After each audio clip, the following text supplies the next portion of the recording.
Bueno, muy buenas tardes con todos. Gracias a los asistentes por venir. Mi nombre es Jennifer Angulo y seré la persona que modere este foro. Tenemos como invitados al diputado Enrique Santiago, que nos acompaña aquí en la sala, la señora Norma Espinel y la asambleísta Mónica Salazar. Si no les importa tomar asiento, por favor.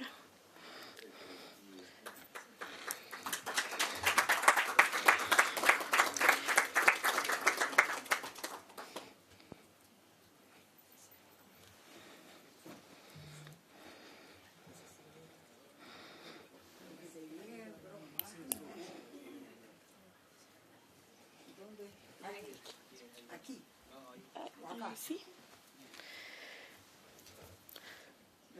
Bueno, para iniciar este foro es fundamental entender el contexto que rodea el caso de Jorge Glas, ya que fue procesado con una constitución caduca por un Consejo de Participación Ciudadana transitorio, violando la legalidad constitucional, donde Jorge renunció a su inmunidad parlamentaria creyendo en la institución judicial y en su inocencia. Más allá de las circunstancias legales, este proceso ha sido señalado como un ejemplo de lawfare o una judicialización de la política en español, donde la justicia y la política se entrelazan. Así que invito al diputado Enrique Santiago a transmitirnos su visión de lawfare con referencia a España. Gracias. Muchas gracias. No sé si me decían que iba Rafael Correa, tenía problemas, iba a conectar primero. No, empieza usted y viene. Muy bien. Bueno, pues muchísimas gracias. Para nosotros es un placer poder hacer este encuentro para hablar del lawfare en Ecuador y en especial del caso de Jorge Glas. Nuestro grupo parlamentario, en especial Izquierda Unida, hemos intentado seguir desde el primer momento toda esta tremenda campaña de guerra jurídica emprendida contra Jorge Glas desde que acabó su mandato, ¿no? Desde que acabó su mandato como vicepresidente, según mis cálculos, cuando se acordó su libertad condicional en el año 2022, ya había transcurrido 4 años y medio en la cárcel, más el periodo que ha pasado posteriormente desde el asalto a la embajada del Ecuador, en unas condiciones tan difíciles y tan lamentables que ayer mismo, como saben ustedes, el relator especial sobre tortura de Naciones Unidas emitió un comunicado llamando al Gobierno de Ecuador para que garantizara el trato digno y con humanidad a Jorge Glas, porque es evidente que no está siendo tratado con la mínima humanidad y que está siendo sometido permanentemente a trato inhumano, cruel o degradante. Esto es parte de una campaña de guerra jurídica, esta guerra jurídica que ya llevamos sufriendo años contra los gobiernos democráticos y contra los gobiernos de base popular en todos los rincones del mundo, que empezó en América Latina y que se ha ido trasladando, ¿no?, y desarrollando a lo largo de todo el mundo. Aquí en España también la estamos sufriendo, ¿no?, con multitud de casos, ¿no? El caso más reciente de esta supeditación de los jueces al juego político de las fuerzas de la derecha y a la desestabilización de los gobiernos democráticos. El caso más reciente y más escandaloso pues ha sido el procesamiento, por algo inédito, por primera vez en la historia de la democracia en nuestro país, del fiscal general del Estado en ejercicio por el Tribunal Supremo, con una resolución carente de fundamento y sobre todo de proporcionalidad, con unas medidas realmente adoptándose unas medidas desproporcionadas y en buena medida me atrevo a decir que, además de desproporcionadas, irresponsables por las consecuencias que pueden tener.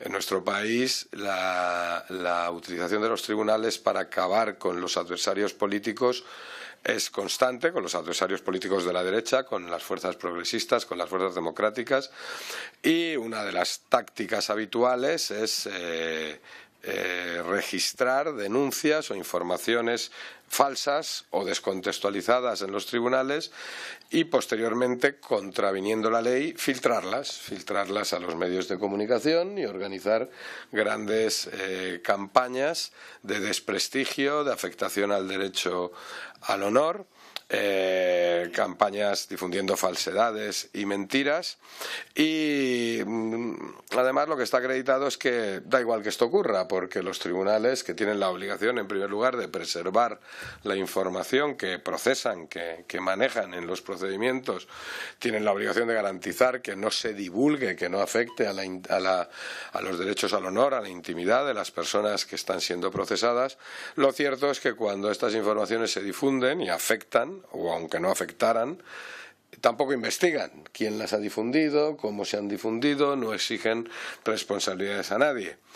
Yo me atrevo a aventurar que en breve empezará a aparecer en prensa multitud de información que existe en los dispositivos electrónicos del fiscal general del Estado. Imagínense lo que es incautar la información que existe en los dispositivos electrónicos, su ordenador de trabajo, memorias electrónicas en su despacho, telefonía celular, telefonía móvil. Imagínense la información a cuántos procedimientos que no tienen absolutamente nada que ver con el caso investigado que supuestamente ha justificado esa medida, cuánta información hay ahí contenida, que ahora mismo está puesta a disposición y conocida por jueces del Tribunal Supremo. Eso incluso tiene afectaciones en cuanto a las normas de garantías del procedimiento penal, porque el conocimiento por jueces del Tribunal Supremo, que son jueces de casación, son jueces de apelación, de esa información incluso puede obligarles en el futuro a tener que abstenerse y no pronunciarse en multitud de recursos de muchísimas cosas que lleguen. O sea, puede provocar un efecto de absoluto colapso del sistema de justicia, además de una auténtica bomba de relojería, de desprestigio a cualquier persona de este país que tenga cualquier investigación abierta en la Fiscalía General del Estado. Esto es simplemente un ejemplo.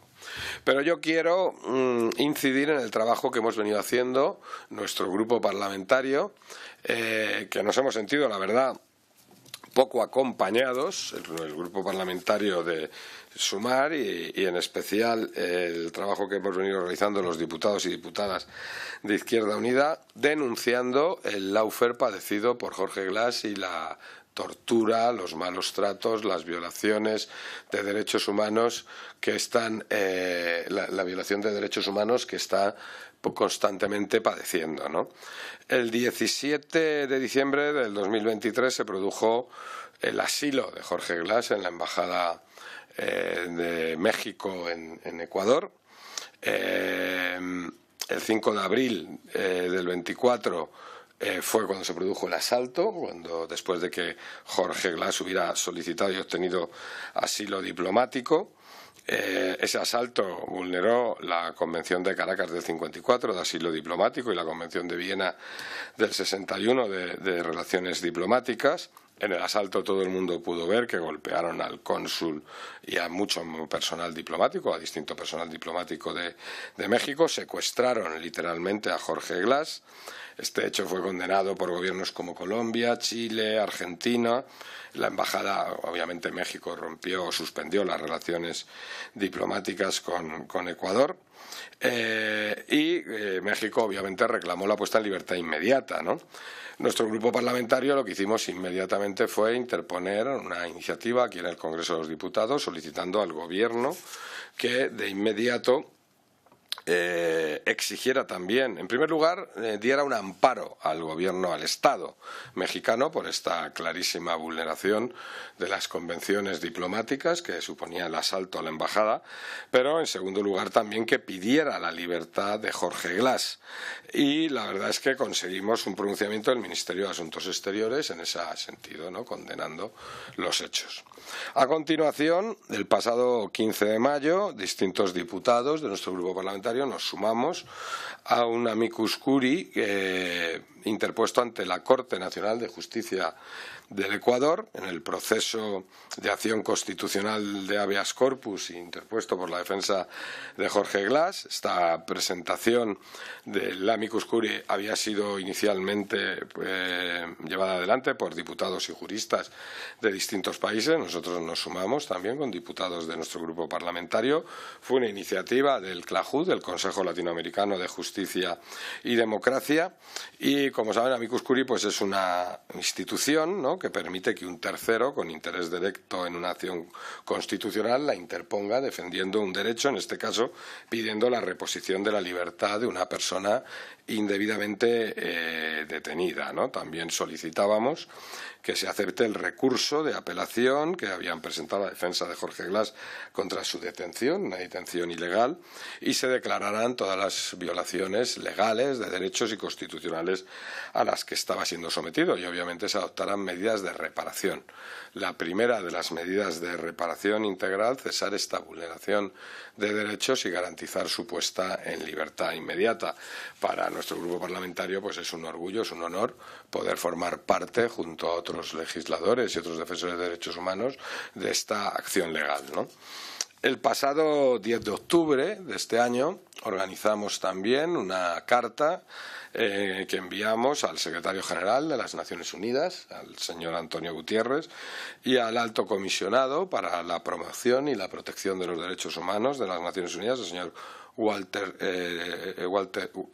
Turk, donde también pedíamos que Naciones Unidas declarara, en primer lugar, que el Estado ecuatoriano había vulnerado las convenciones de Caracas de asilo diplomático y la Convención de Ginebra del 51 por ser un refugiado.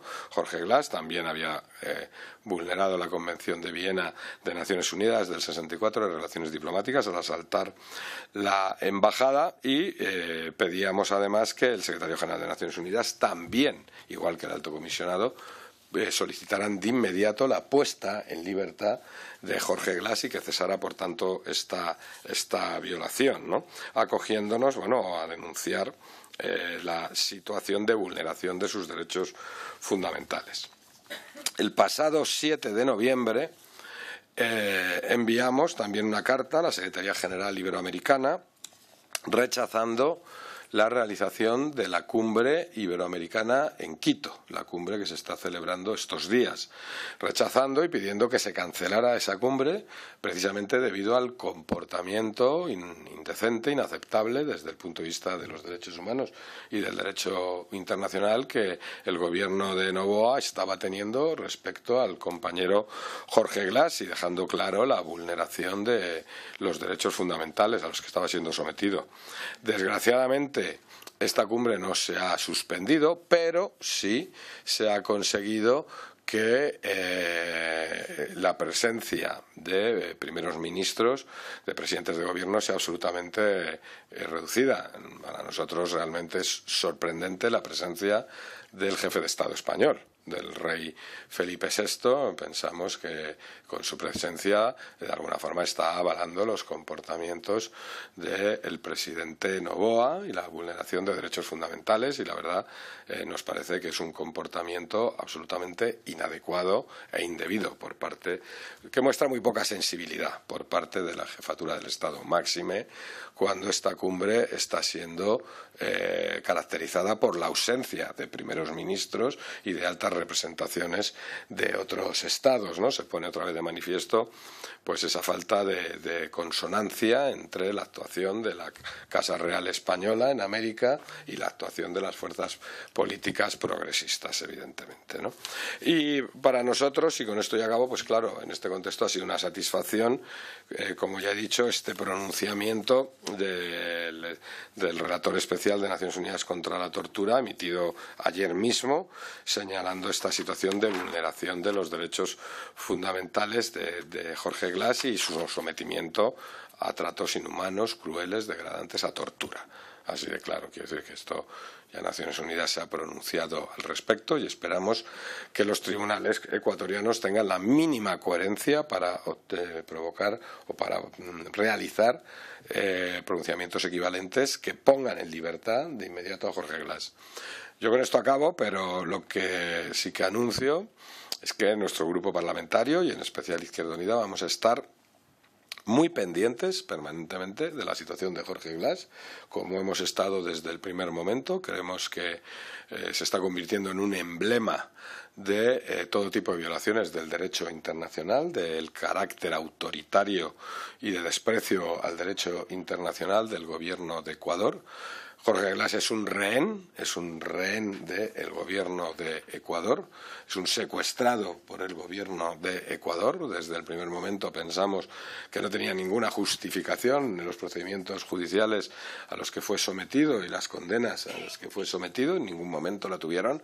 Pero si alguien tenía dudas, está claro que estas retaliaciones permanentes, este sometimiento a estas situaciones inaceptables, lo que demuestra es que el gobierno de Noboa lo que está perpetrando con Jorge Glas en su persona es una venganza por el odio acumulado que tiene contra el gobierno de la Revolución Ciudadana, el gobierno de Rafael Correa en Ecuador, que, como todo el mundo recuerda, es un gobierno que transformó radicalmente la situación del Ecuador.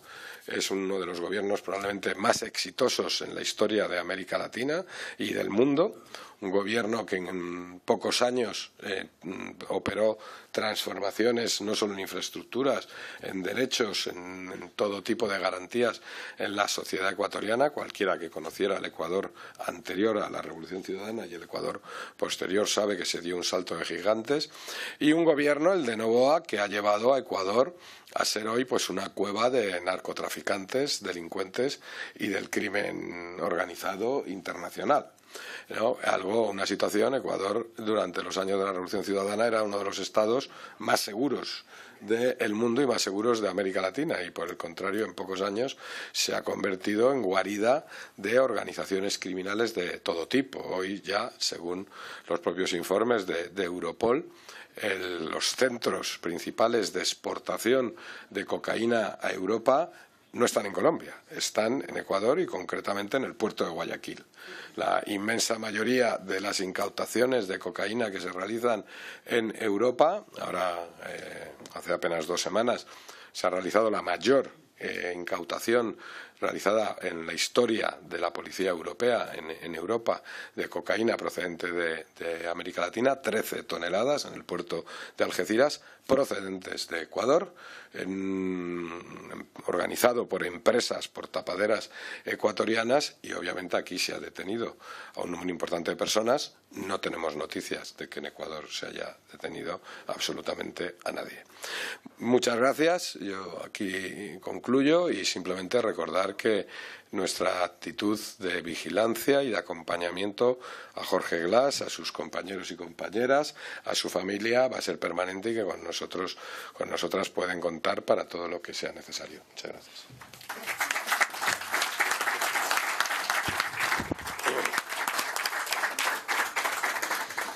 Bueno, gracias, Enrique. Ahora vamos a llevar la discusión al impacto un poco más político y social de casos como bien lo menciona Enrique.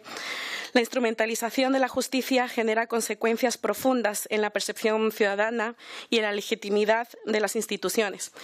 A continuación, tenemos al economista, líder mundial y expresidente de la República del Ecuador y también víctima del lawfare, el señor economista Rafael Vicente Correa Delgado. Bienvenido, economista. Hola, muchas gracias. El líder mundial, pues no me lo creo. Estoy en mi casa porque tengo que esperar que se pierda el gato para subir de categoría. Pero en todo caso, un inmenso abrazo a todos. Gracias por esta preocupación, solidaridad. Un abrazo a Enrique, a todos los diputados españoles, europeos. Por supuesto, un muy especial saludo a doña Norma Espinel, madre de Jorge, y a los organizadores de este evento, compañeros de la Revolución Ciudadana. No sé si se puede hacer una presentación en PowerPoint. Si no se puede, no se preocupe. No es indispensable, pero es deseable, ¿no? ¿Se puede o no? Claro, adelante. ¿Sí me puede? ¿Me da autorización para dividir pantalla? Por favor, el técnico. Ahí está, ¿no?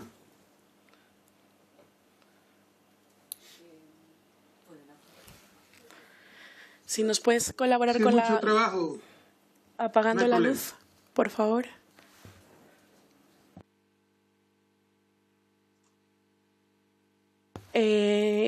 sabe si ya está autorizado.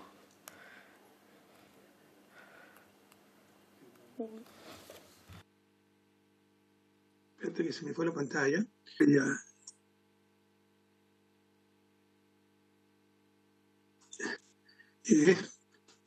No vale. ¿Ahí lo ven? Hola. Jennifer, ¿lo están viendo o no? Aún no.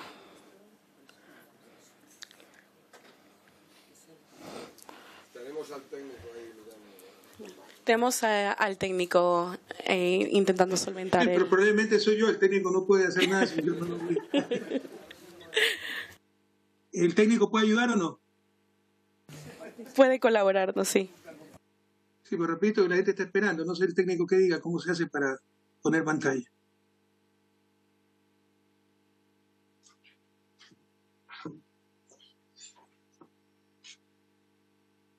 ¿Está el técnico o no? Está en la cabina. Sí, está en la cabina.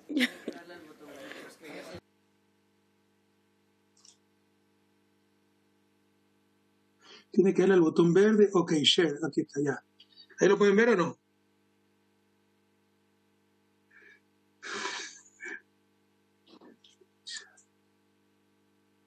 Ahora. Perfecto. Están viendo que estaba jugando ajedrez hace un rato.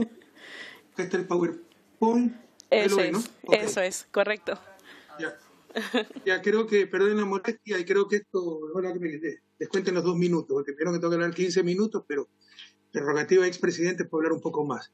Lawfare, repito un contexto, el término fue utilizado por primera vez por el general y abogado estadounidense Charles Dunlap en su ensayo Law and Military Intervention, ¿no? Preserving Humanitarian Values in 21st Century Conflicts.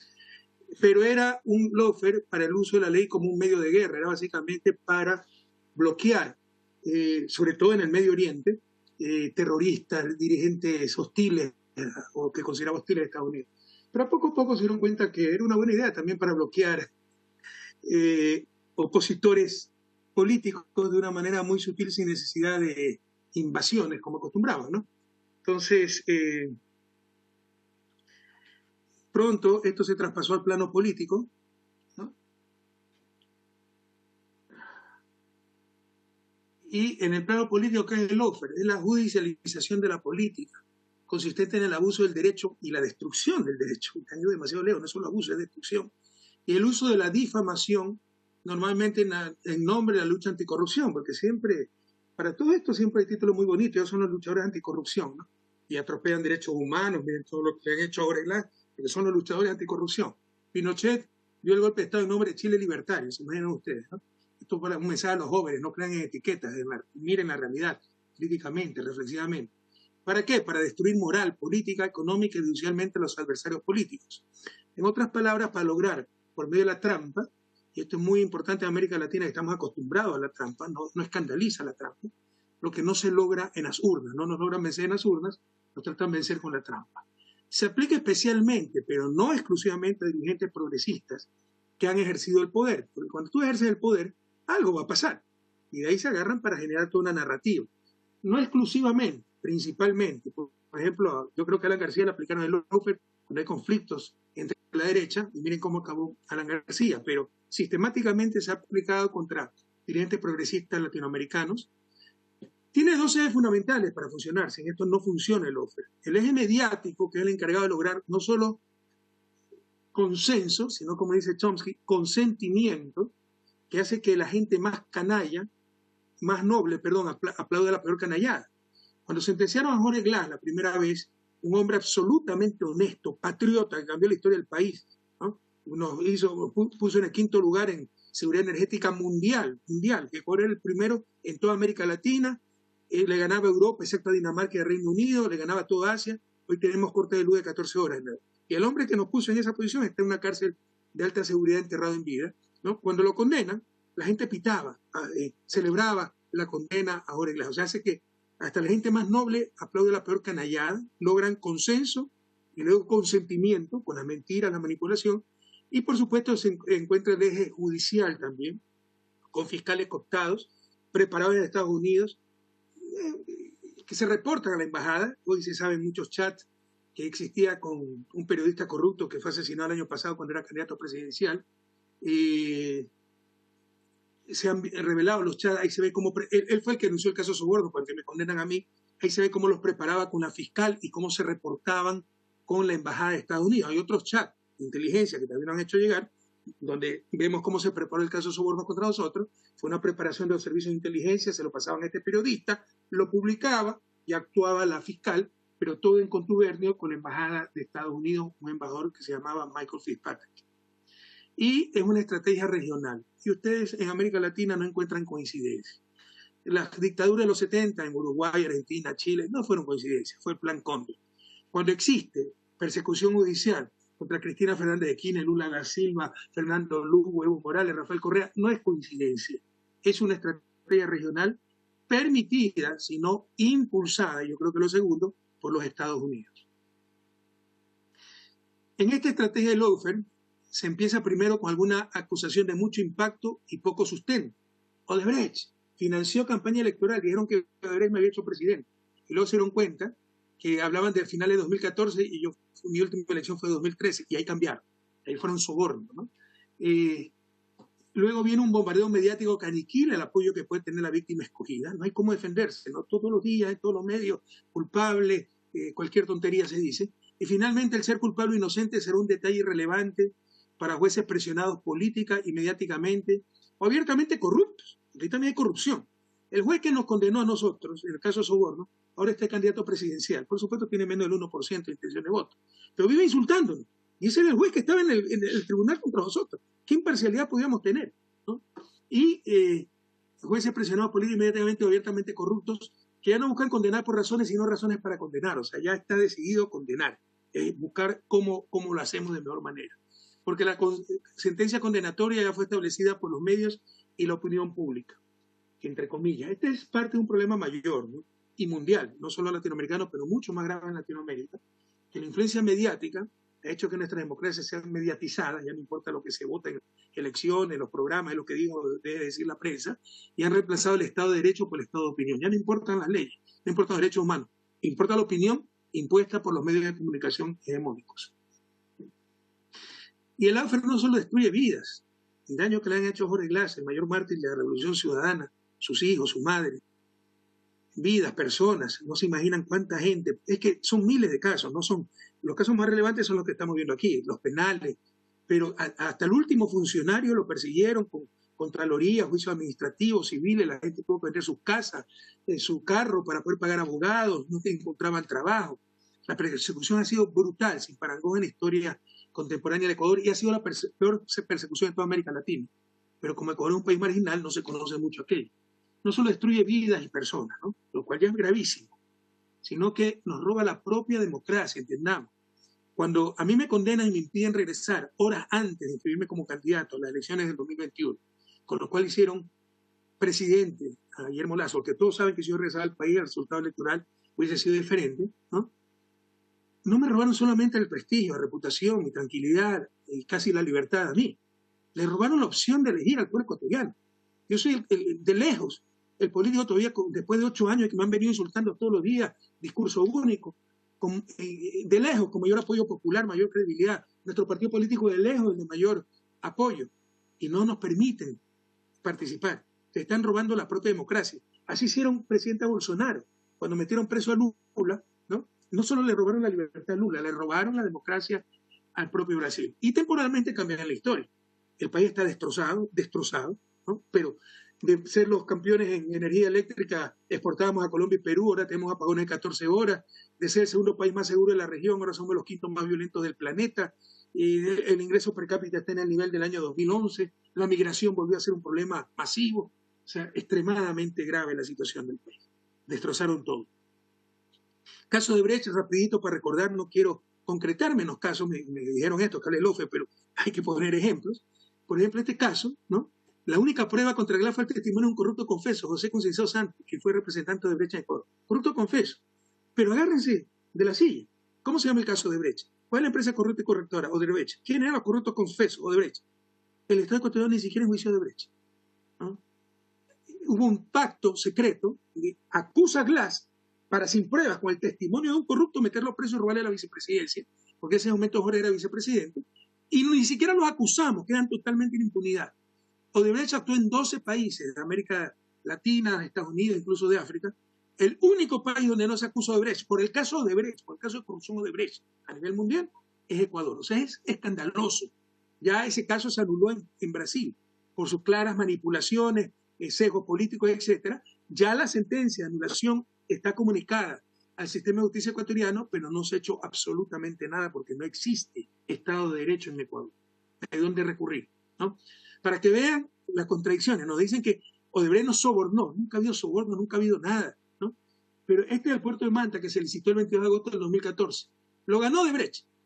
Y como después nos dimos cuenta que estaba sobredimensionado el puerto, se lo quitamos en el 2015. Es decir, el único soborno al revés, para quitarles contrato en vez para darle. Es muy ilustrativo porque se derrumban todas sus mentiras. Caso Balda, esta fue la primera orden de prisión que me sacaron aquí, el supuesto secuestro de un delincuente que lo volvieron dirigente político, lo hicieron hasta precandidato presidencial, es un delincuente con juicios por insolvencia, por maltrato a su mujer, de todo, ¿no? Así es como nos manipula la prensa.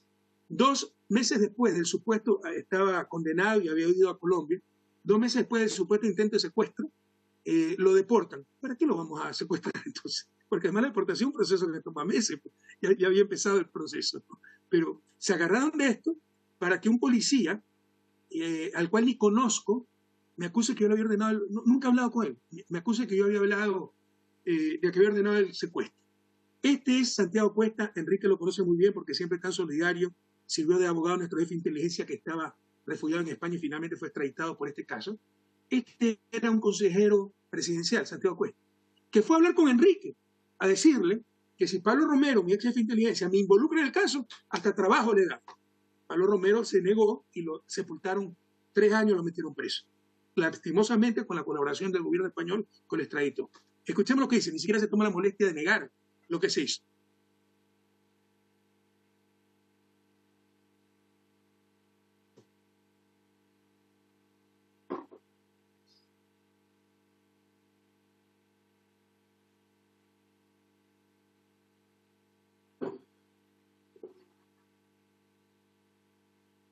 Tenemos un pequeñito problema con el audio del vídeo. ¿No se escucha? Yo creo que lo tiene que activar el Rafael. Pero no se escuchó. No, ¿sí puede activar el audio? El audio está activado en principio. Déjame ver. ¿El audio dónde? Pues aquí. Mira, no perdamos tiempo. Enrique conoce muy bien esto. Este es un consejero presidencial que está reconociendo que fue a hablar con Enrique para asesorarlo, que si Pablo Romero se entregaba, regresaba, involucraba a Correa, le iban a rebajar la pena, ¿no? O sea, ni siquiera lo negó. En verdad lo que fueron a decir a Pablo Romero es que si acusa a Correa, te dejamos libre. Y Enrique estaba ahí, ¿no? Y le ofrecen trabajo y todo eso. Este es el policía, lastimosamente falla algo con el audio, que me inculpó. Yo no lo conozco, se llama Raúl Chicaiza, ¿no? Fue el que intentó el secuestro, seguramente por pasar la historia, capturar en Colombia fue un secuestro de 20 minutos, hecho sea de paso, ¿no? Fue intento tal vez de detención ilegal a lo sumo, a un delincuente. Pero en todo caso, no lo conozco. Y confesó, aquí está, el audio no funciona, confesó que lo habían sacado de la cárcel, lo cual supimos, reclamamos, pero no pasó nada, para amenazarlo, que si no me involucraba, lo metían 9 años preso. Entonces digo que yo le había ordenado el secuestro, que lo había llamado después para apoyarlo. Yo no conozco a este señor, nunca en mi vida he hablado con él. Pero imagínense un presidente llamando a un policía para ordenar un secuestro. Pero estas son las tonterías que hemos tenido que enfrentar. Enrique conoce muy bien todo esto, ¿no? Pero vamos a pasar por honor al tiempo. Y este es el caso más emblemático. Los expertos como Aitor Martínez, que también participa en este foro, dicen que es el paradigma del lawfare, ¿no? Cumple todo el checklist y de sobra, ¿no? O sea, no les voy a agotar esto. Se han escrito como 3 libros con esto, pero son cosas increíbles. Miren el inicio de la sentencia, lo que me incumbe a mí. El procesado Rafael Correa Delgado ejerció sus funciones como presidente constitucional de la República del Ecuador con un poder total concentrado en sus manos, a manera de un autócrata, esto es controlando las 5 funciones del Estado ecuatoriano: ejecutivo, legislativo, judicial, electoral y transparente. Si empieza la sentencia, esos son los jueces imparciales que nos juzgan. Luego dice, evacuada en la audiencia de juicio, resultó incontrovertible para determinar que el procesado Rafael Correa Delgado hizo su juicio sobre un grupo de personas, específicamente sobre un grupo de funcionarios públicos de su entera confianza, mediante un influjo psíquico, como no tienen pruebas, mediante un influjo psíquico, la resolución de realizar el injusto cohecho pasivo propio agravado. Con esto pueden condenar hasta el Papa Francisco, hicieron que el Papa Francisco dirigió una organización criminal. Más adelante dice que Jorge Glass y yo dirigíamos el sistema de contratación pública en Ecuador, lo cual público y notorio es falso. Pero estos son los errores de la sentencia, estas son las barbaridades. Qué pena que no haya audio, déjame ver porque esto vale la pena, pero... Ay, ¿dónde está?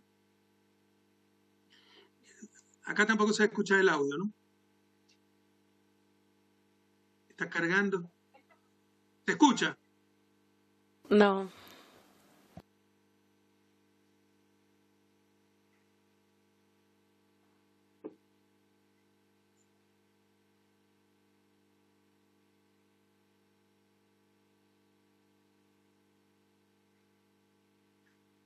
Está la fiscal general del Estado, una corrupta completa, implicada en estos chats que se descubrieron con Villavicencio, pues hay una cloaca con decenas de delitos, pasaba información, montaba casos, una corrupta completa, empleada de la embajada, y está explicando la condena después de la decisión de los jueces, diciendo que nosotros irradiamos a través de influjo psíquico a nuestros colaboradores el deseo de delinquir. O sea, es ridículo realmente.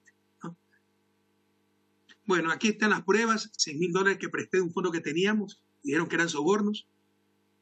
Por ejemplo, que dijeron que yo había solicitado a un funcionario, a un constructor $1 millón, que yo había solicitado, pero además no lo dio. O sea, esto en cualquier juicio es prueba de descargo, que no había soborno, porque no lo dio. Pero estas son las pruebas para condenar. Que dicen que yo solicité a un tipo que tampoco conozco, este era un constructor llamado Pedro Verduga, ya falleció, era mayor, no lo conocí, que le habíamos solicitado $1 millón, pero además reconocen que no nos lo dio. O sea, no hay delito, es prueba de descargo, lo utilizan como prueba de cargo.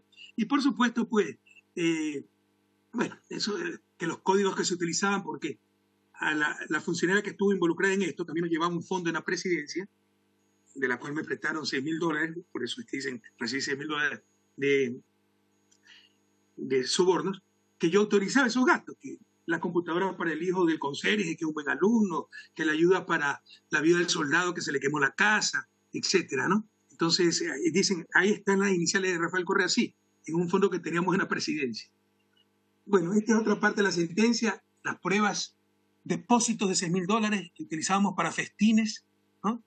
En verdad fue un préstamo que se hizo a un cantautor que se dañó el dedo de $2.000 y para pagar eso, que era nuestro dinero de nuestro fondo, le ofrecimos que tenga 3 presentaciones, una de ellas fue en el cumpleaños de Ricardo Patiño, esos son los festines, y Rafael Correa Delgado, quien tenía el dominio político del sistema de contratación pública en Ecuador, el presidente no maneja el sistema de contratación pública, y fueron otorgados, empresas vinculadas al sistema de corrupción fueron otorgados bajo régimen de emergencia, con base a decretos ejecutivos. En otras palabras, la prueba de la corrupción es gobernar. Si yo no puedo hacer un decreto ejecutivo porque es sospechoso. ¿Se imaginan el mensaje para los futuros gobernantes? Lástima que no hay audio, porque este juez reconoce cómo tienen que dictar sentencias presionados por la prensa y hacen lo que la prensa dice. Es un juez nacional que reconoce que, por ejemplo, a Alexis Mera no se le otorgó la libertad, mereciendo esa libertad, ¿no? ¿Por qué? Por temor a la prensa. Lo reconoce cándidamente, aunque sea honesto y lo reconoce, otros no lo hacen. Soluciones para el OFRE, con esto voy terminando, ¿no? Saludando nuevamente a doña Normita, el caso de Jorge Glass es criminal, se invadió una embajada, yo escuchaba a Enrique que ha habido, no fueron los presidentes a la cumbre iberoamericana, perfecto, pero objetivamente hablando van a ser 7 meses de ese asalto sin precedentes en la historia mundial, del secuestro de un asilado, lo cual es delito, de acuerdo al Código Penal ecuatoriano, y no ha pasado absolutamente nada. Sigue tan campante en Novoa y se está sentando un presidente nefasto. El próximo aspirante a Calígula invada una embajada, y secuestra a un refugiado político y no pase nada, ¿no? No solo eso, en primera instancia ganó Jorge Glass y una jueza honesta declaró que la detención había sido, bueno, semi-honesta, ilegítima, ilegal y arbitraria. Pero de acuerdo con nuestro código, enseguida debían darle la libertad, no le dieron. Apeló a la Fiscalía y el gobierno y un tribunal con el propio presidente de la Corte Nacional dice no, fue legítima, fue legal y fue no arbitraria. Y argumentan que, bueno, como había estado en excepción, no se garantiza la inviolabilidad de los domicilios. Es decir, una embajada es un domicilio cualquiera. Y que ellos tienen que fijarse en la orden de detención nacional, no de las cosas internacionales. O sea, la ley nacional está sobre los tratados internacionales. O sea, eso no hace ni un niño de primer año de derecho. Pero esas son las tonterías que tenemos que aguantar porque no existe Estado de Derecho Y lo mandan a Jorge Glass a una, por último, o sea, ya lo detienen. ¿Por qué mandarlo a una cárcel de alta seguridad, la más segura y aislada del país? Incomunicado, lo puede ver una persona por mes. Su madre no lo ha visto. Desde que lo metieron preso nuevo ya tiene más de 6 meses. ¿No? ¿Por qué? Que es un violador múltiple, capo de la mafia, es tortura, que además lo hicieron días antes de una consulta popular que iba a perder Noboa para reposicionarse en el electorado, porque con ayuda de la prensa, esto no pasa como salvajismo, como barbarie, sino como ser valiente, decidido, ¿no? Y así prostituyen, perdóname la expresión, la cultura política del pueblo ecuatoriano. Pero en todo caso, ¿qué hacer para el lado? Primero tenemos que enfrentar la cuestión mediática. Con los medios de comunicación que tenemos esto seguirá y seguirá el secuestro de nuestras democracias, ¿no? Para mí es tan sencillo el problema, como veremos más adelante. Decir la verdad. Que todos tengamos el derecho a la verdad. El derecho de ellos a la libertad de prensa termina donde empieza mi derecho a conocer la verdad, ¿no? Entonces, si no enfrentamos el problema mediático que han convertido nuestra democracia en nuestro sistema de justicia mediatizado, se sentencia en los titulares, no en los tribunales, esto seguirá, ¿no? Tiene que haber responsabilidad de esta prensa que en América Latina es el principal instrumento para dominar y mantener el status quo. Obviamente hay que hacer algo con el sistema de justicia. No nos engañemos, no hay instituciones virtuosas sin personas virtuosas, y lastimosamente hay una descomposición social, moral muy fuerte en América Latina, a jueces cobardes. El verdadero juez debe ser heroico, cumplir su deber a toda costa, si no, no se mete. Son jueces cobardes y jueces abiertamente corruptos, oportunistas, se acomodan al poder, políticos que obedecen a instancias políticas electorales, a instancias extranjeras como la Embajada de Estados Unidos. Entonces, como eso no va a ser muy difícil de cambiar, es más fácil cambiar, construir carreteras que cambiar corazones, ¿no? Pero hay que tratar de hacerlo, porque ahí tengo un problema muy grave. Tenemos que fortalecer los sistemas internacionales, el sistema interamericano, el sistema de Naciones Unidas. No puede ser que las cosas se resuelvan en 6 años. Probablemente el próximo año, 2025, ya se resuelve en mi caso el sistema de Naciones Unidas. Pero ha tomado 6 años. El costo ya es enorme. Cuando digan que todo fue persecución, alguno va a decir, se remedió la injusticia. Muy rara vez una injusticia se remedia, se mitiga. Ya el daño está hecho. Nos robaron 8 años de la vida, nos robaron el país, destruyeron nuestra patria. En el caso de Jorge Glass, pues, un sufrimiento muchísimo mayor. Los que tuvieron que sufrir presión, sobre todo Jorge Glass. Y el daño está hecho. Debemos actuar mucho más oportunamente y tenemos que trabajar para que funcione el sistema de justicia interamericano que demora. No hay esa hambre de justicia. O sea, los encargados de la justicia están hambrientos de justicia. Son burócratas. Van a paso de tortuga. La Comisión Interamericana de Derechos Humanos. El encargado para Ecuador es se me fue el nombre. Ralón, un guatemalteco de extrema derecha que no le interesa a Jorge Glass. Y es el que tiene que impulsar el caso. ¿Para qué se meten en esas instancias si tienen el corazón pervertido? La Corte demora años. Primero pasa por la Comisión y luego va a la Corte y demora muchísimo. De justicia que tarda no es justicia.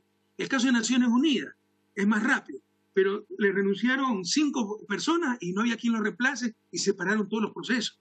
No tienen presupuesto, tampoco tienen hambre de justicia, tampoco tienen prisa. Pero esto tiene que cambiar, si no seguirán estos problemas. Y cosas muy concretas como hacer de la verdad un derecho humano. En diciembre del 2023 se cumplieron 75 años de la Carta de Naciones Unidas de Derechos Humanos. Revisen, hay cosas muy obsoletas, ¿no? Derechos de propiedad intelectual como derecho humano. Cuando un derecho humano básico es el derecho a la verdad. Cuando nos roban la verdad, nos roban reputaciones, nos roban la oportunidad del desarrollo. ¿Por qué? Porque sin verdad, sin información adecuada, no podemos tomar las adecuadas acciones colectivas para el desarrollo. Nos roban la democracia. Sin información no hay democracia, así de sencillo. No hay elecciones libres, ¿no? Y no perder las elecciones, porque todo es político y ese fue el problema de Ecuador. Perdimos el poder político. Lo vamos a recuperar, pero el daño está hecho. Muchas gracias a todos ustedes. En muchas de sus manos está poner su granito de arena para que esto no vuelva a ocurrir y se destierre definitivamente en nuestra América. Muchísimas gracias.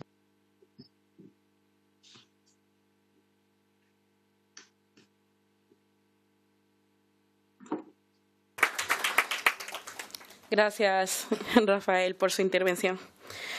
Bueno, en Ecuador vivimos en un entorno donde el sistema judicial se usa como herramienta política, como hemos podido ver al transcurso de los años.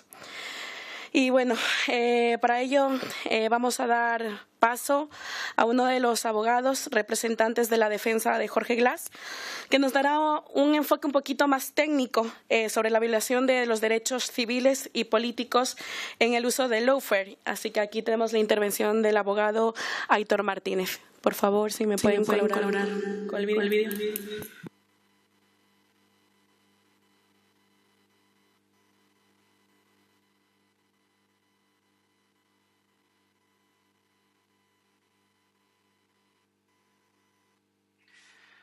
Muy buenas tardes a todos y a todas.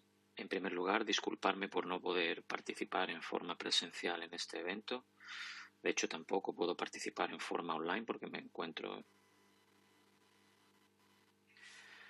Muy buenas tardes a todos y a todas.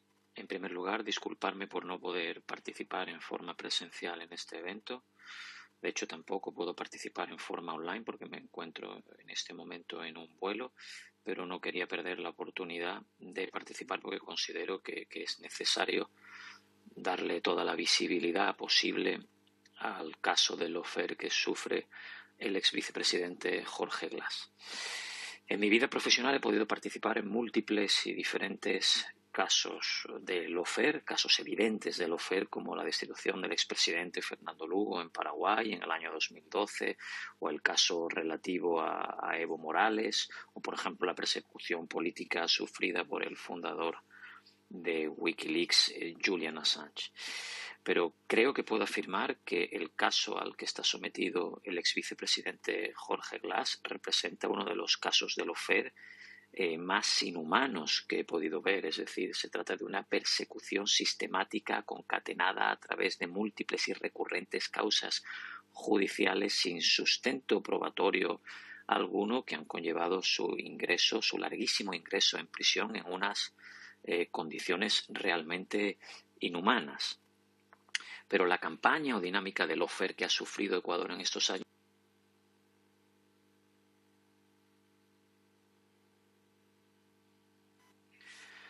Muy buenas tardes a todos y a todas.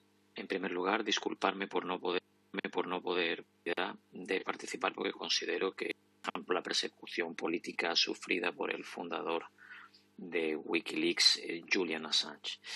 Pero creo que puedo afirmar que el caso al que está sometido el ex vicepresidente Jorge Glas representa uno de los casos de lawfare más inhumanos que he podido ver. Es decir, se trata de una persecución sistemática concatenada a través de múltiples y recurrentes causas judiciales sin sustento probatorio alguno, que han conllevado su ingreso, su larguísimo ingreso en prisión en unas condiciones realmente inhumanas.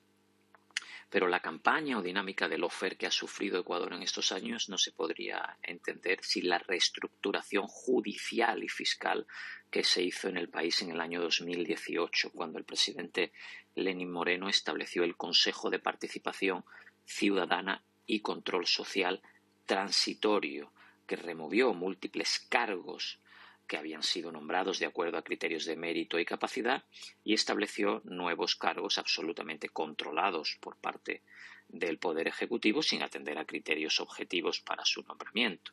De hecho, el presidente de ese consejo transitorio fue Julio César Trujillo, y me voy a permitir citar algunas literalidades del proceso al que él denominó la descorreización del país. César Trujillo, como presidente del Consejo Transitorio, encargado precisamente de la remoción, reestructuración y nombramiento de nuevas autoridades judiciales y fiscales, indicaba a la prensa abiertamente y entre comillas: haré todo lo posible porque Rafael Correa vaya a la cárcel, o que no vuelva a Ecuador, en referencia al expresidente Rafael Correa, porque lo podrían arrastrar como Alfaro, en referencia a un presidente ecuatoriano que murió arrastrado por una turba, o indicándole a los jueces que acababa de nombrar el Consejo Transitorio, jueces de carácter temporal: estáis bajo vigilancia, o si no proceden a las condenas seréis investigados como cómplices. Esta estructura judicial que se creó en el país, que se creó en Ecuador a partir de 2018 de la mano de este Consejo Transitorio liderado por Julio César Trujillo y con la finalidad de descorreizar al país, alarmó al Consejo de Derechos Humanos de la ONU, hasta el punto que el relator especial para la independencia de abogados y magistrados, conocido como relator de la ONU para la independencia judicial, un inspector que tiene en su mandato investigar, indagar, tutelar, garantizar la independencia judicial en los países, se dirigió en 2 llamamientos urgentes a Ecuador el 18 de septiembre de 2019 y el 10 de junio de 2020, indicándole que la reestructuración judicial que estaba realizando el país no contaba con ninguna garantía y se tornaría en una herramienta de persecución judicial contra la oposición desplegada por parte del Poder Ejecutivo.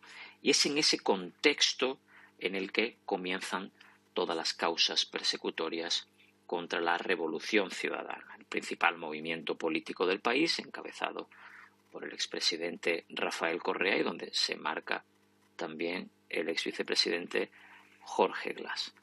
¿Cuáles son las causas que pesan contra Jorge Glas y que lo mantienen en este momento en prisión? No querría pasar por alto un aspecto en relación a esas causas, y es poder afirmar sin ningún género de dudas que el ex vicepresidente Jorge Glas es absolutamente inocente. Jorge Glas se encuentra en prisión por 3 causas penales. La primera de ellas se encuentra en régimen de prisión provisional y es la relativa a la reconstrucción de Manabí. El caso reconstrucción de Manabí es un caso que todavía no ha sido sentenciado, pero que se ha dispuesto la prisión provisional del ex vicepresidente Jorge Glas. Este caso está relacionado con el terremoto que sufrió Ecuador en el año 2016 y lo llamativo es que probablemente uno de los principales bastiones de la Revolución Ciudadana, donde existe un enorme apoyo popular a este movimiento político, es la región de Manabí, donde se experimentó ese terremoto, precisamente por la gran gestión que se hizo desde el gobierno del expresidente Rafael Correa. En España estamos viviendo en estos momentos una gestión de una catástrofe y, como se puede observar, la gestión de una catástrofe no es fácil y se producen múltiples reproches ciudadanos ante la gestión de la esfera pública. Sin embargo, en el caso del terremoto de 2016, las zonas más afectadas es precisamente donde tiene mayor apoyo popular el movimiento de la Revolución Ciudadana. Bien, para la reconstrucción de esas zonas se creó un comité, denominado Comité para la Reconstrucción de Manabí, que lideraba el expresidente Rafael Correa. La acusación en esta causa se fundamenta en que la Fiscalía afirma que las obras que desplegó el Comité para la Reconstrucción de Manabí no eran las óptimas y que tendrían que haber sido otras obras. No existe ningún tipo de pago a ningún funcionario, no existe ningún incremento patrimonial por parte de nadie. Al señor Glas no se le ha encontrado ningún tipo de beneficio económico, simplemente se indica que deberían haber sido otras obras, aun cuando la ciudadanía afectada por esos terremotos en Manabí vota en forma amplia al movimiento de la Revolución Ciudadana y refrenda de esa forma al gobierno del expresidente Rafael Correa y precisamente al Comité para la Reconstrucción de Manabí. De hecho, el tipo penal que se imputa al exvicepresidente Jorge Glas de peculado exige que haya un beneficio propio, cosa que jamás se ha podido demostrar. Pero al margen de esta causa se encuentra en su fase de investigación y que todavía no ha recibido sentencia. Jorge Glas está condenado por 2 causas. Esas causas son el conocido como caso Odebrecht, por el que fue condenado a 6 años de prisión por asociación ilícita, y el caso Sobornos, por el que fue condenado a 8 años de prisión por un delito de cohecho. Ambas penas, la pena de 6 años de Odebrecht y la pena de 8 años del caso Sobornos, fueron unificadas al efecto de que el exvicepresidente Jorge Glas tuviera que cumplir solo la pena más alta, la pena de 8 años del caso Sobornos. La legislación interna ecuatoriana indica que cuando se ha cumplido el 40% de esa pena, el reo debe beneficiarse de la prelibertad. Jorge Glas está a punto de cumplir el 80% de esa pena y no se ha beneficiado de la prelibertad. ¿Por qué? Porque el procedimiento de prelibertad exige un informe gubernativo, un informe por parte del Poder Ejecutivo en relación a 5 ejes. Pues bien, el Poder Ejecutivo ha informado con la peor y mínima nota que se podía dar a los 5 ejes, a los efectos de no facilitar la prelibertad del exvicepresidente Jorge Glas. Por ejemplo, ha informado que no se relaciona con otros presos, aun cuando Jorge Glas se encuentra en una prisión de máxima seguridad junto a líderes de bandas criminales, las mismas bandas criminales que él enfrentó cuando era vicepresidente de la República. Ha informado, por ejemplo, el Ejecutivo que no practica deportes, aun cuando padece gravísimas enfermedades que se lo impiden. Por ejemplo, no ha tenido en cuenta que ha cursado 2 másters y que se encuentra actualmente terminando un doctorado en prisión.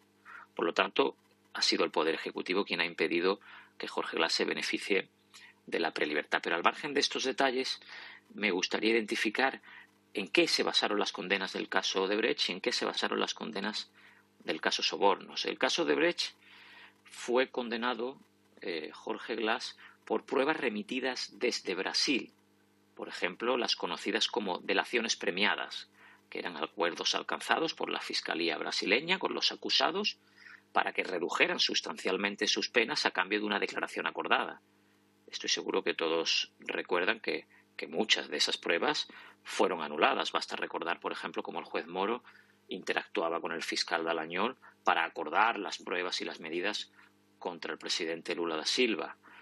Pues bien, el Tribunal Supremo de Brasil, el 11 de agosto de 2023, dictó una resolución remitida a las autoridades ecuatorianas en las que comunicaba que las pruebas por las que había sido condenado Jorge Glas habían sido anuladas. Se trataba de pruebas nulas, obtenidas en forma ilegal a través de las delaciones premiadas que finalmente fueron anuladas por la jurisdicción brasileña.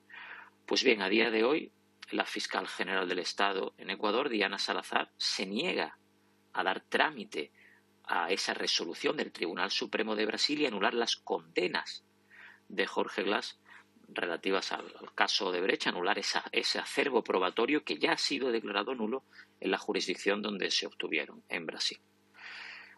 Por otro lado, el caso Sobornos, ese sí es un caso particularmente grave. La sentencia del caso Sobornos condenó a 20 personas, al expresidente Rafael Correa, al exvicepresidente Jorge Glas y a 19 personas más, incluyendo un exministro, diputados del denominado correísmo, y de facto, a través de la sentencia del caso Sobornos, se descabezó a la Revolución Ciudadana y se condenó a gran parte de sus líderes más visibles. El caso Sobornos fue un gravísimo atentado a la pluralidad política del país, que buscaba proscribir a la Revolución Ciudadana. La sentencia del caso Sobornos, cuando se intentó ejecutar en relación a personas que se encontraban fuera de la jurisdicción ecuatoriana, implicó la necesidad de que se cursaran órdenes internacionales de detención, alertas rojas. Pues bien, Interpol, que tiene dentro de su estructura institucional un órgano conocido como la Comisión de Control de Ficheros, CCF, denegó todas las órdenes internacionales de detención cursadas, porque entendía que se trataba de órdenes de contenido político. Y esta afirmación no la hago yo, ni la hacen peligrosos bolivarianos de izquierda, sino que fue realizada por la Comisión de Control de Ficheros de Interpol, que denegó las órdenes de detención internacional cursadas sobre la base de la sentencia condenatoria del caso Sobornos. Adicionalmente, las personas que se encontraban fuera de Ecuador recibieron asilo. Por ejemplo, el expresidente Rafael Correa recibió asilo en Bélgica, María Duarte Pesante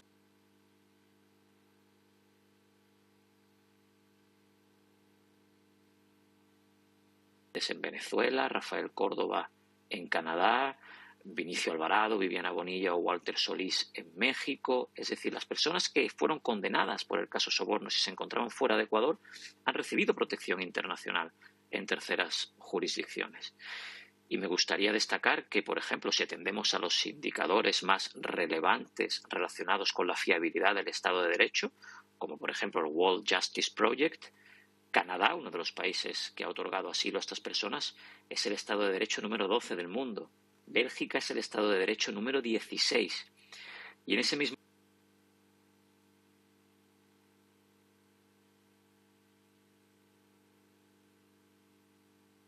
ranking, Ecuador es el Estado de Derecho número 96 en relación a la fiabilidad o confiabilidad de ese Estado de Derecho. Adicionalmente, el relator de la ONU para la independencia judicial, en relación a la condena del caso Sobornos, emitió igualmente 2 llamamientos urgentes al país. Y esto es marcadamente inusual, que un relator de la ONU, inspector en materia de independencia judicial, se tenga que dirigir a un país en 2 ocasiones a través de llamamientos urgentes. Me refiero a los llamamientos del 9 de julio de 2021 y el 26 de enero de 2022, donde abiertamente le decía al país que estaba alarmado por la condena del caso Sobornos, atendiendo que no había cumplido con prácticamente ninguna garantía judicial. Y de hecho, la condena del caso Sobornos se produjo, por ejemplo, por un juez ponente que era interino, es decir, era un juez temporal y que estaba sometido a las amenazas del Consejo Transitorio, como hemos visto anteriormente, desplegadas a través de Julio César Trujillo, indicándoles: estáis bajo vigilancia, vais a ser cómplices y haremos todo lo posible para que Rafael Correa termine en la cárcel. Ese fue el contexto en el que se dictó el caso Sobornos. ¿Cuál fue el medio de prueba para condenar en el caso Sobornos?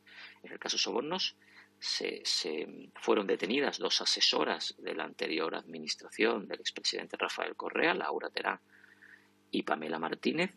Estas 2 asesoras llegaron a un acuerdo con la Fiscalía, una figura que en el derecho ecuatoriano se llama cooperación eficaz, por la cual redujeron sustancialmente sus penas entre un 40 y un 80%, a cambio de una declaración acordada con la Fiscalía y de no responder a ninguna pregunta de ninguno de los acusados. Llegaron a un acuerdo, redujeron sus penas, depusieron una versión y no respondieron a ninguna pregunta. Y el medio material de prueba fue principalmente un cuaderno que se habría intervenido a Pamela Martínez, en el que ella habría anotado 52 apuntes contables relativos a pagos de sobornos.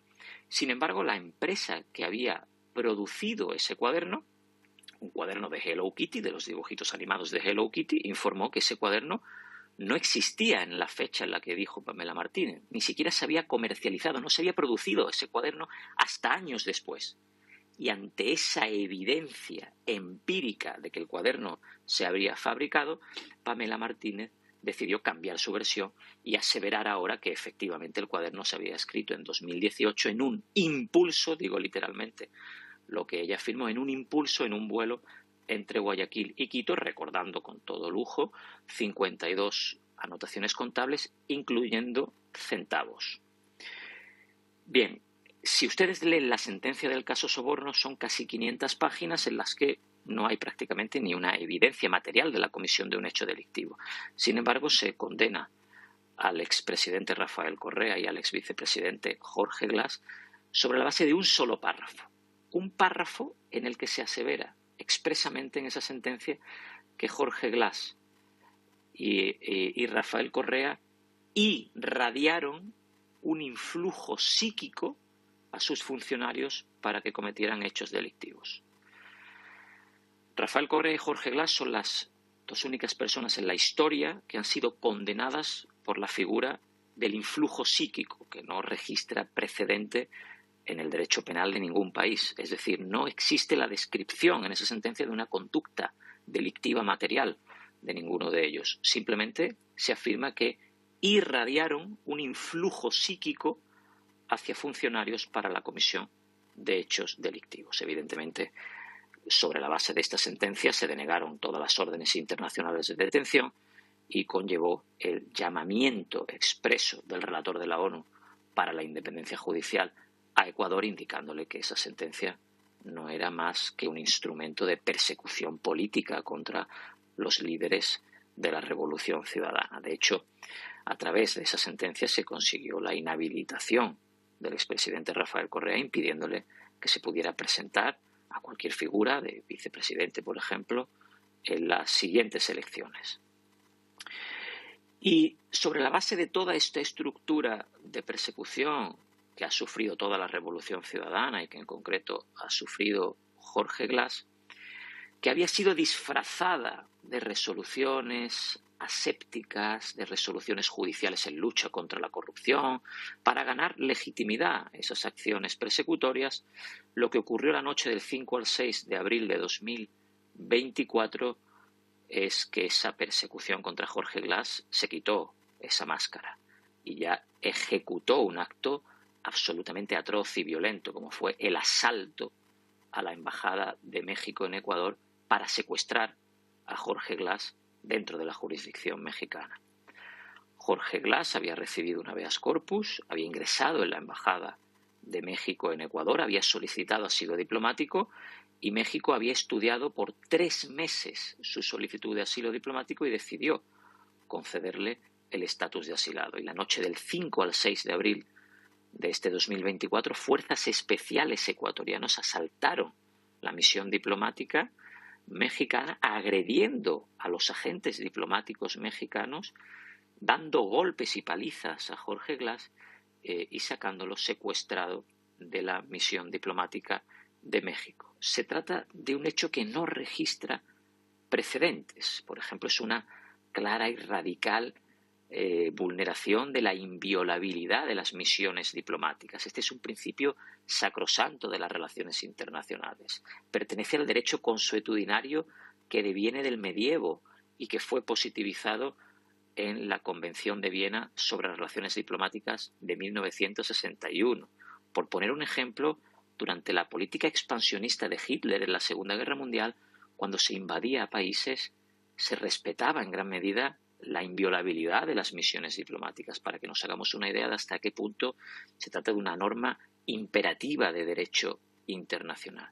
Pero adicionalmente también se vulneró radicalmente la institución del asilo diplomático, una institución fundamental en América Latina que no registraba precedentes de vulneración de esta magnitud. Se trata de la Convención de Caracas de 1954 sobre asilo diplomático, la cual ni siquiera vulneraron dictadores como Videla o Pinochet. Durante la dictadura de la Junta Militar Argentina se respetaba el asilo conferido en las embajadas.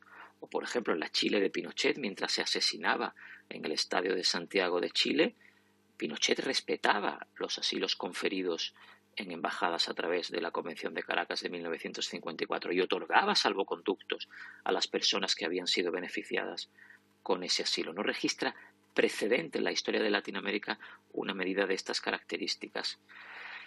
Ese mismo día, el día que se asalta la embajada, el presidente ecuatoriano Daniel Noboa publica un comunicado oficial de la Presidencia de la República en el que se afirma que él, el presidente de la República, ha dado la orden de asaltar a la fuerza la embajada de México en Ecuador.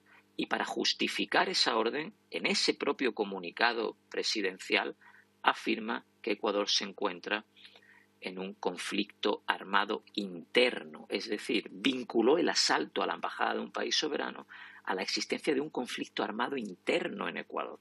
Pensemos la dimensión de esta afirmación. Por suerte, en México gobernaba autoridades racionales que desescalaron la magnitud de esta agresión, pero que podía haber conllevado gravísimas consecuencias para la seguridad en la región.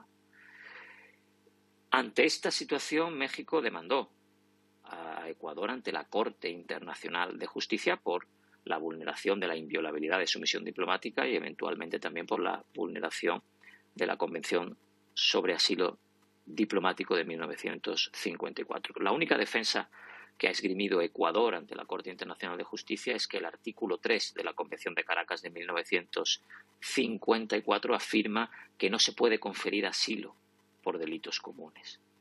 Sin embargo, Ecuador olvida el siguiente artículo de la Convención, el artículo 4, que claramente estipula que la calificación de delito común o de persecución política orquestada a través de la atribución de delitos comunes pertenece únicamente al país asilante, es decir, en este caso, a México.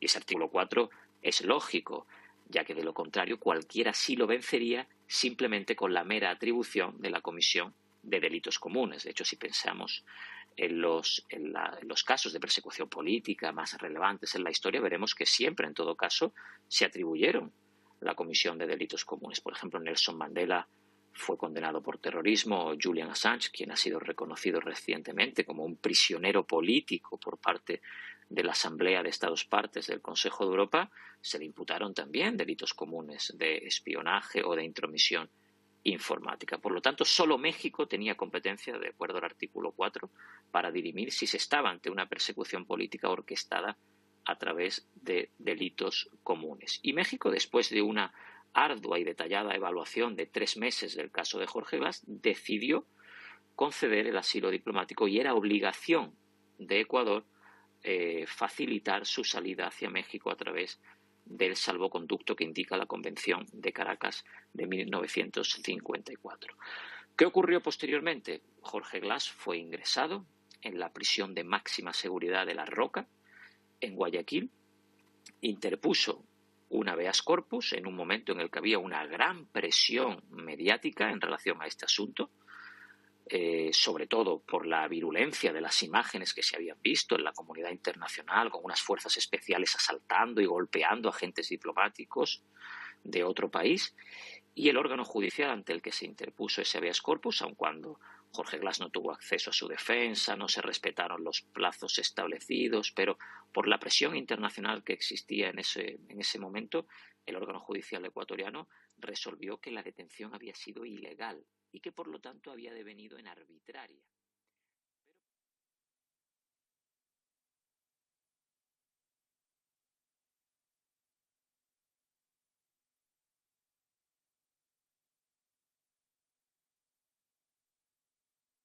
Bueno, creo que hemos tenido un pequeño fallito técnico. No se escucha. En esta ocasión, hoy nos vamos a reunir para alzar la voz contra un problema que está carcomiendo sin lugar a dudas a nuestra democracia. En España y también en Ecuador, el lawfare, un término que describe el uso de la justicia como un arma política para neutralizar a quienes nos atrevemos a desafiar al poder. Ha dejado de ser el lawfare un concepto abstracto para convertirse en una dolorosa realidad que amenaza a los pilares de las sociedades democráticas. Y en Podemos sabemos bien lo que significa el lawfare porque lo hemos vivido en primera persona desde nuestro nacimiento como partido. Desde que surgimos como una fuerza política de cambio en España, hemos sido blancos de una persecución judicial que lo que busca no es justicia, sino nuestro desgaste político. Recordemos el infame informe PISA, un montaje sin ninguna base real que pretendía acusarnos de financiación ilegal y que fue fabricado para generar un escándalo mediático sin importar que la justicia, años después, lo desmontara. A este caso, además, le siguieron más de 20 denuncias infundadas contra nuestro partido, todas ellas acabaron archivadas. Pero es que el objetivo nunca fue ganar en los tribunales. El objetivo de ellos era crear una sombra de sospecha permanente sobre nosotras, pues ¿para qué? Para que en la gente quedara ese resquicio de duda. Un caso muy claro es el de nuestra compañera Victoria Rosell en Canarias, un ejemplo claro de este lawfare. Ella fue objeto de denuncias falsas, de procesos judiciales infundados, que lo que pretendían era sacarla de la política. Y aunque al final se demostró su inocencia y el juez acabó en la cárcel, el daño pues ya estaba hecho. Este tipo de persecución tiene consecuencias profundas, porque no solo intenta destruir reputaciones, sino que además pretende infundar el miedo y desalentar a las personas a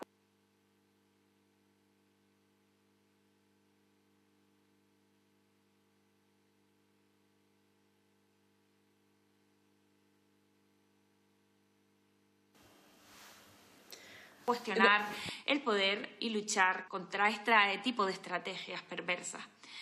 ¿Y por qué esto es posible en un país como el nuestro, en un país como España? Porque tenemos un problema de separación de poderes.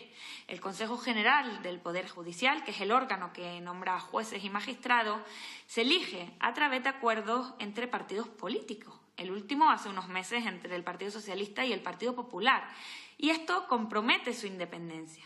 Los puestos claves en la Judicatura y en la Fiscalía se negocian políticamente, permitiendo que el sistema judicial pueda ser manipulado para fines partidistas.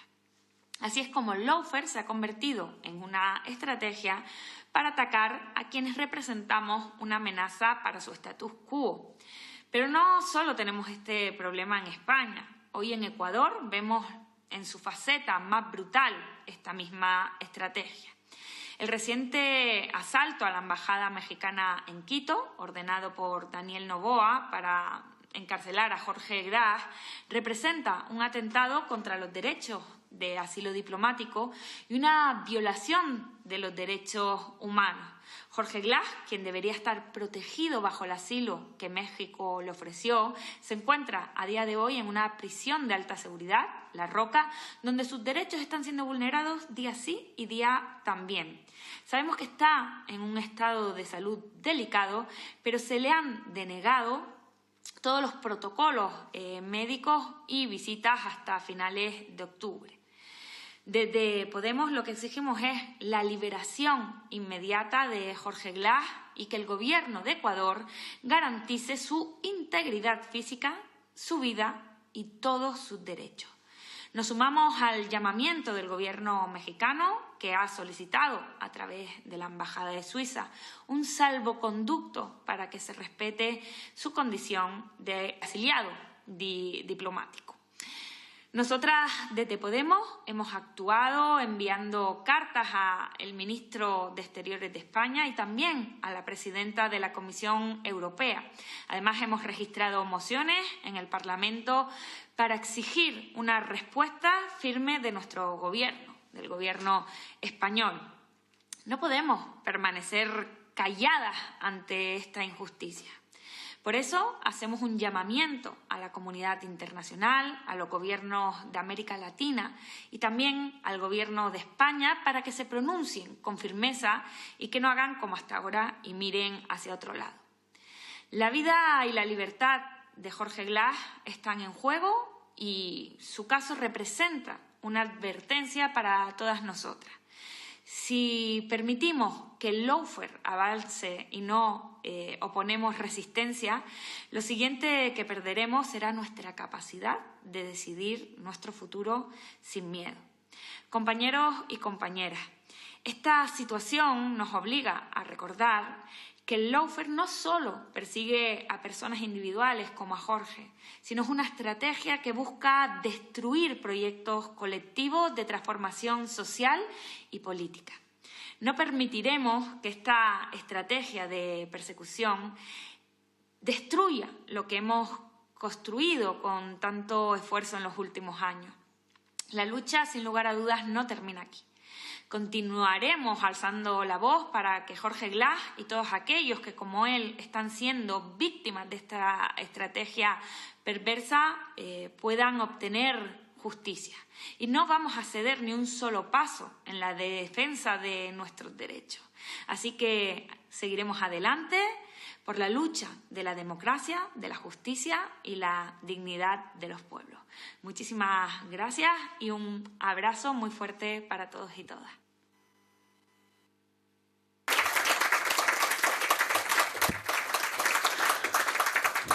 Bueno, ahí tuvimos la intervención de Noemí. Y a continuación tenemos la participación de la señora Norma Espinel, una madre coraje que lleva mucho tiempo en lucha por la libertad de su hijo. Así que, señora Norma, todo suyo el micrófono.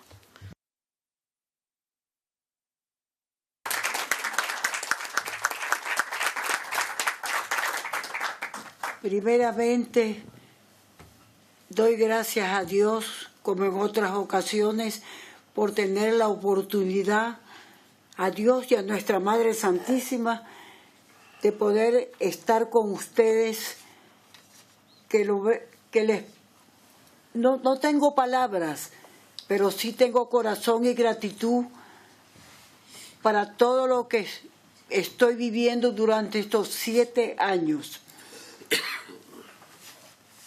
Cómo en el mundo somos más buenos que malos y mis compatriotas, los que vivimos en el país, en nuestro bello Ecuador, y los que están alrededor del mundo, sus oraciones y su apoyo, solo lo puedo pagar con mucho amor, gratitud y mis bendiciones hasta el día que Dios me dé vida. Porque le he pedido a mi Dios que me tenga con vida para ver libre a mi hijo. Porque créanmelo, si mi hijo fuera culpable, esta madre solo haría llorar y rezar. Pero mi hijo es inocente. Para la gente mala, que es minúscula, no somos la mayoría, sino que por su maldad sobresalen. Lo que hizo fue trabajar por su país, por nuestro bello país. Ese fue el pecado para ellos, y no permitir lo que no estuvo correcto. Sin embargo, esta madre, yo perdono. Todo lo dejo en las manos de Dios. Yo rezo por los presos que están en las cárceles, buenos, medios buenos, malos, pero solo Dios y la justicia verdadera y justa. Perdóneme que tuve un contratiempo antes de venir, no, y solo Dios y los buenos corazones. Y tengan la seguridad. Aquí muchos han de ver que no son ecuatorianos, pero que apoyan esta causa que es injusta, de maldad, de mucha maldad. Pero como les digo, más somos buenos que malos. Y yo espero que mi hijo salga pronto. Su primer hijito va a ser abogado a fin de año. No lo vio terminar la primaria, no lo vio terminar la secundaria. Dios mío lindo, madre mía, que nos arrope con su precioso manto, que vea graduar a su hijo de abogado laboral. Yo les pido, recemos mucho por nuestro país, que ya usted sabe el desastre que estamos viviendo. Y recen también por un hombre que es inocente. Esta madre se los pide con toda mi gratitud, con todo mi amor y con mis bendiciones. Mi corazón para todos ustedes. Mi país va a resurgir como el ave fénix, y va a ser el hermoso que fue antes. Eso le espera a mi país. Son malos ratos que estamos pasando, y que todos estemos unidos. Países muy hermosos del mundo que han acogido a mis compatriotas, una de ellas mi hija, que vive en Madrid, casada con un señor español, que aquí lo tengo a mi yerno, y a mi hija también. La gratitud que le han abierto las puertas y oportunidad para salir adelante. Pero nuestro país también es bello y hermoso. Es lindo. Y tal vez yo ya no tanto, yo ya tengo mis años, pero los que son más jóvenes, sí. Gracias por la persona, la compañera que la oí hablar tan lindo, a usted. Perdóneme, un beso. Y siga ayudando a nuestro país y a mi hijo. Una madre se lo pide.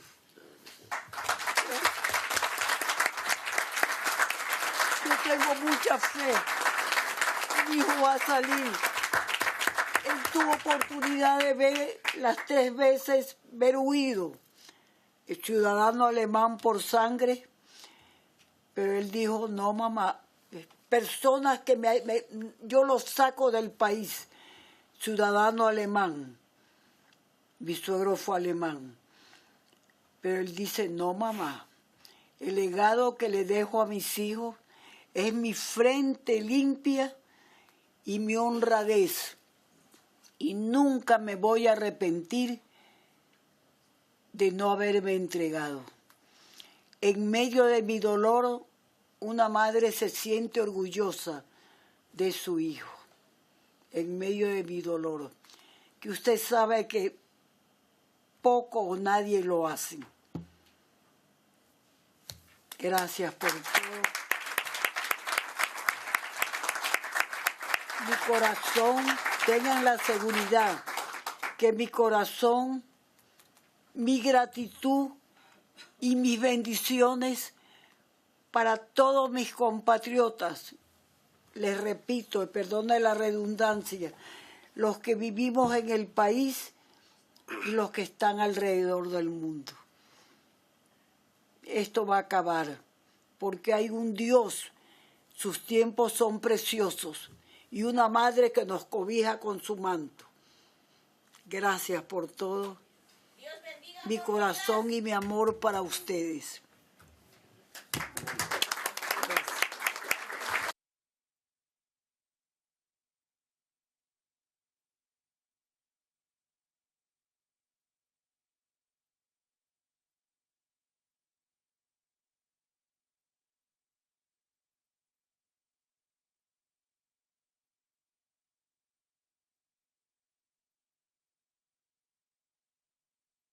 Mañana quisiera tenerla más bien en la casa de mi hija, pero por motivos de ella, pues personales, no lo puede hacer. Pero mi gratitud, aquí está la asambleísta. Yo me fui al Ecuador hace 2 meses, tengo residencia indefinida hace más de 30 años, que ya mi hija se radicó, ¿no? Ella vino por estudio a Alemania, le dieron la nacionalidad enseguida, y trabajo después 4 años y se pasó a Madrid. Se casó con un español y está haciendo su vida aquí. Y yo vengo pues a visitar a mi hija, ¿no?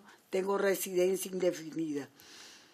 Así que todo este mal rato va a pasar, pero necesitamos las oraciones ante ese Dios maravilloso y esa Madre Santísima que no nos abandona.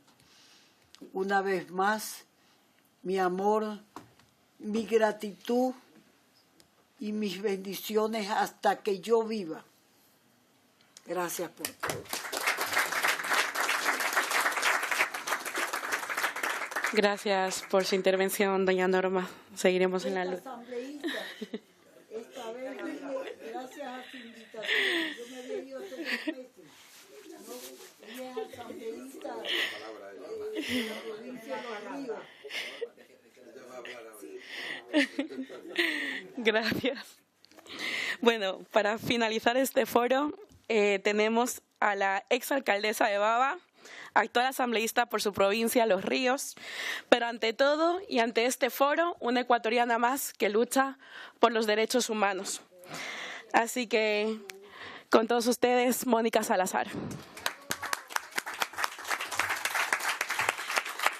Bueno, primero agradecer la presencia de mi querido compañero diputado Enrique Santiago por toda la apertura, por esa hermandad que he podido encontrar entre los diferentes diputados de Europa, pero acá en España tengo que resaltar Enrique y su equipo maravilloso, fueron los primeros que nos dieron apertura y que, como ya lo ha dicho Abel y lo ha comentado el presidente Correa, un diputado que ha estado pendiente de un caso de injusticia a nivel mundial, como es el caso de Jorge Glass.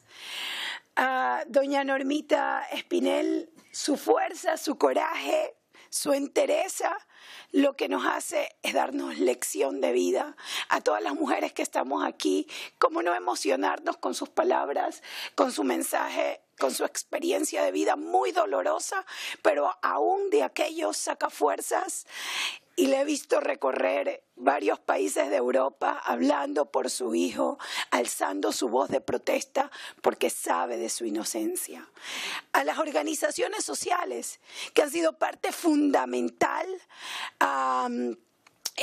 National Human Rights Network, también desde Suiza, al Comité de Integración Ciudadana Suiza, a las mujeres lideresas de Europa y todas aquellas organizaciones que de una u otra manera han unido fuerzas con nuestros compatriotas ecuatorianos. Gracias a ustedes que hoy están aquí y también gracias a todos aquellos que se han parado en plantones, que han hecho fuerza y que se han unido en diferentes actos durante estos 7 años de injusticia de tener secuestrado e injustamente prisionero a Jorge Glass. Me ha tocado dar las palabras de clausura y yo creo que todo lo dicho sobre Laufer fue claramente explicado por quienes me antecedieron la palabra.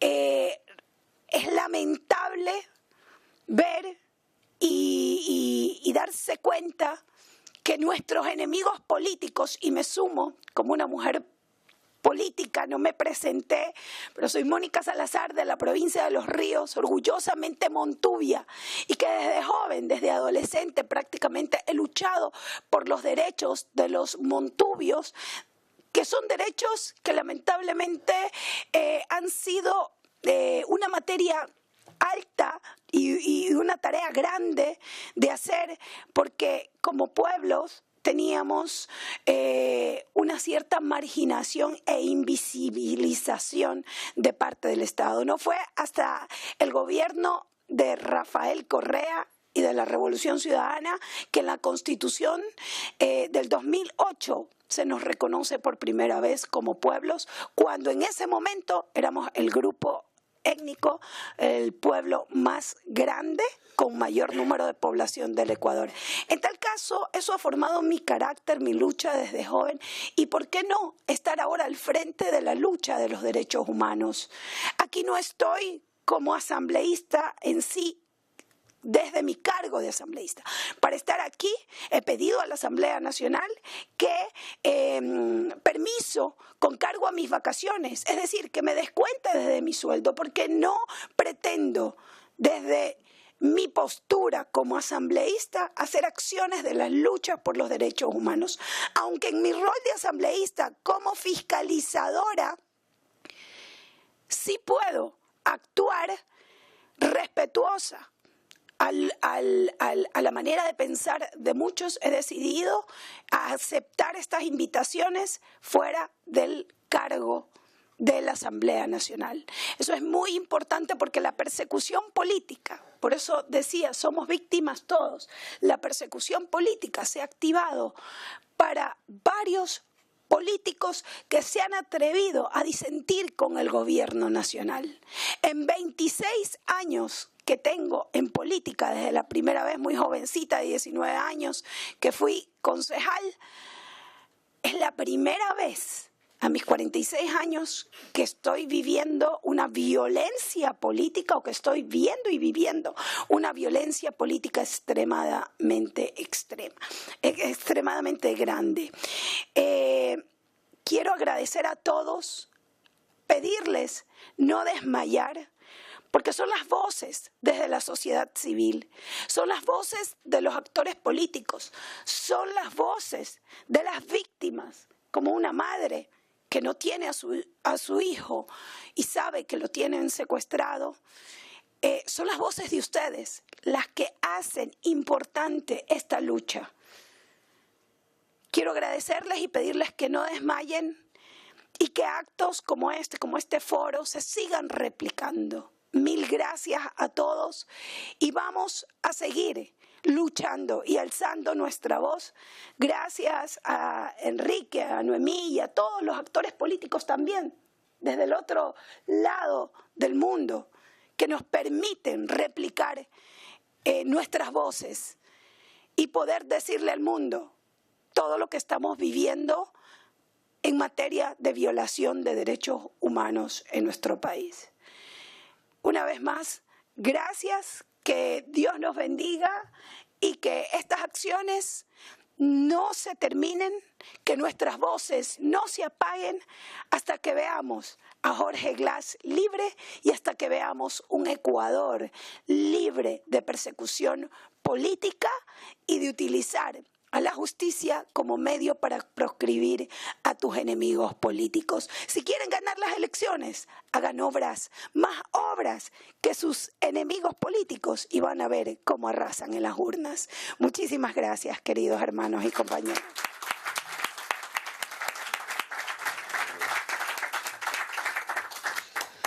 Bueno, con esto queda concluido este foro. Agradecer a todos los participantes por darse el tiempo, por venir aquí a escuchar y bueno, siempre es bueno aprender un poquito más de lo que pasa en nuestra tierra.